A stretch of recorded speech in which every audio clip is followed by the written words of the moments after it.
وہ معزز تھے زمانے میں مسلمان ہو کر تم خار ہوئے تار کے قرآن ہو کر، تم نے قرآن کو چھوڑ دیا، تاکوں پہ سجا ہے، غلاف میں لپٹا ہوا ہے، کبھی کھول کے دیکھا؟ سوچ، آج صبح اٹھ کے جو ہے وہ فیس بک تو کھولتے ہیں، اس کا چہرہ تو دیکھتے ہیں، کبھی قرآن کا چہرہ بھی دیکھا؟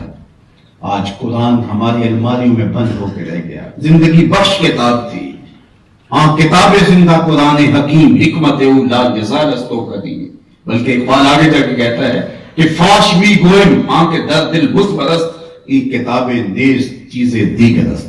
میں کھول کے نہ بتاؤں جو میرے سینے میں چھپا ہے، یہ کتاب نہیں، یہ کوئی اور ہی شے ہے، یہ پستیوں سے اٹھا کے بلندیوں تک پہنچانے والا نسخہ کی نہیں ہے، لیکن ہم نے اس کتاب سے وہ روشنی اور اجالا لیا کب ہے؟ ببند صوفی و ملا اسیری حیات حکمت قرآن اکیری و آیاتش خدا کار جزی نیز جز یاسین او آسان و میری۔ تو جاہل صوفی اور کاہل ملا کے ایسے پھندے میں پھنسا کہ تو نے قرآن سے زندگی تلاش نہیں کی۔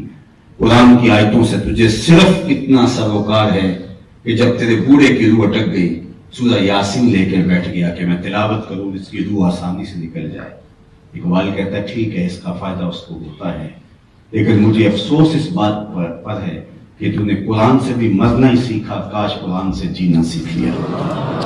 یہ زندگی بخش کا یہ کتاب ہے، یہ حیات آفری کتاب ہے، تو اس کتاب سے جڑو، اپنی زندگی میں روزانہ تلاوت کو شامل کرو۔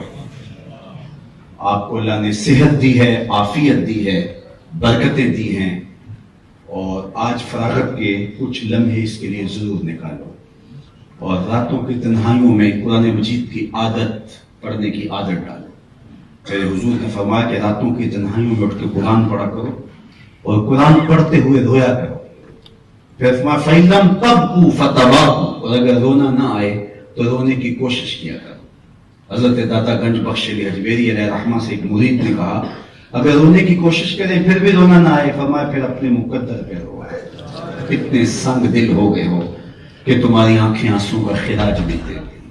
علامہ اقبال نے کبھی ایسا نہیں ہوا کہ قرآن پڑھ رہے ہو اور آنکھیں نم نہ کریں، اللہ اکبر، بھیگ جاتے تھے برق قرآن اس سوچ سے، پھر لے سے پڑھا کرتے تھے۔ جب آخری عمر تھی ان کی اور ان کا گلا خراب ہو گیا تھا، آپ جانتے ہیں جو اقبالیات سے واقف ہیں، تو وہ ان کا گلا خراب ہو گیا تھا، تو کسی نے کہا کیا حال ہے؟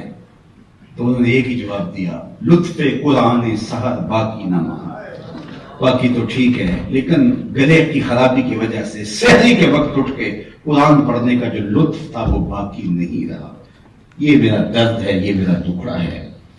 جوانی کی زندگی بڑی خوبصورت ہوتی ہے، اور جوانی میں عشق کرو قرآن سے، محبت کرو قرآن سے۔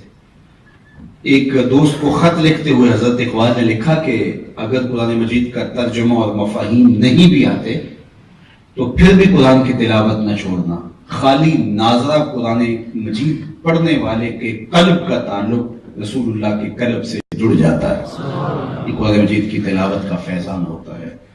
تو اس لیے میں آپ سے یہی کہوں گا کہ اس کتاب سے جڑو، اللہ کے محبوب کے بتائے ہوئے طریقے زندگی کو اپنی روح میں اتارنے کی کوشش کرو۔